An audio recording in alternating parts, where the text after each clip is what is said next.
रहीम अस्सलाम वालेकुम। ये देखें मेरे बहन भाइयों, आपको रोड के ऊपर रेल की पटड़ी की तरह ये जो है ना, ये पटड़ी नज़र आ रही है। तो इसके ऊपर रेल की तरह की इनकी एक ट्रांसपोर्ट है जो आगे आ भी रही होगी और एक में मैं खुद जा भी रही हूँ। मैं आपको दिखाऊँगी। ये इसके ऊपर चलती है और ये इनके आइलैंड तो बहुत सारे हैं, लेकिन इनके एक आइलैंड पे चलती है जो कि मेन इनका आइलैंड है, हांगकांग आइलैंड। अब ये दो पटड़ियाँ हैं, एक मतलब आने वाले ट्राम की, लेके जाने वाली। और ये ऊपर देखें तो ये आपको नजर आ रही है, ये तार है, इलेक्ट्रिक तार है ये।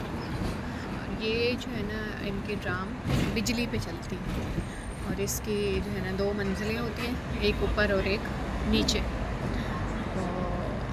ये यहाँ की एक तरह से कह लो कि सस्ती तरीन ट्रांसपोर्ट हांगकांग की यही है। और थोड़ी स्लो चलती है क्योंकि हर जगह पे मतलब इशारा आ जाता है तो उसने वहाँ पे इशारे पे रुकना होता है। और वैसे भी स्पीड इसकी बहुत ज़्यादा नहीं होती, लेकिन ये सुबह 6 बजे से लेकर रात के 12 बजे तक इनकी हर तरह की ट्रांसपोर्ट जो होती है वो ऑन होती है, वो रुकती नहीं है।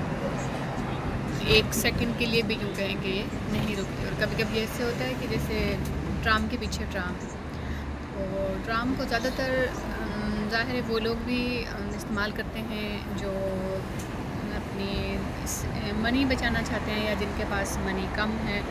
और ज़्यादातर इसको जो बाहर के लोग आते हैं तो वो लोग इसको ज़्यादा मतलब इस्तेमाल करते हैं, टूरिज़म वाले, कि भाई आस्ता आस्ता चलते हैं और इसके ऊपर बैठे हुए आप काफ़ी सारा जो है ना इसका एरिया भी देख सकते हैं। और अभी आप देखेंगे ये कितनी प्यारी जो है ना ये आती हुई ना गाड़ियाँ पुल से ऊपर नीचे इस तरह से प्यारी लग रही है। और अभी आप ये ट्राम, ये इसको ट्राम भी बोलते हैं, डिंग डिंग भी बोलते हैं क्योंकि ये थोड़ी चलते हुए ऐसे डिंग डिंग करके चलती है, तो इसलिए इसका नाम ये लोग डिंग डिंग भी बोलते हैं और ट्राम भी इसको बोलते हैं। और इनकी इन ट्राम्स के ऊपर मैंने लिखा हुआ देखा है, ये बहुत पुरानी है, मतलब यहाँ पे यूँ कह लें कि ये सदियों से चलती आ रही है। मैंने इनके एक ट्राम पे 1870 समथिंग भी लिखा हुआ देखा था। अभी आप देखेंगे कि भी एक इशारे के ऊपर गाड़ियाँ जो है रुकी हुई हैं और इनकी गाड़ियाँ चेक करें कि किस तरह की हैं। तो दूसरी बात ये कि ये जो इलाका था सारा, मैंने जहाँ तक इसके बारे में थोड़ा लोगों से सुना है, पूछा या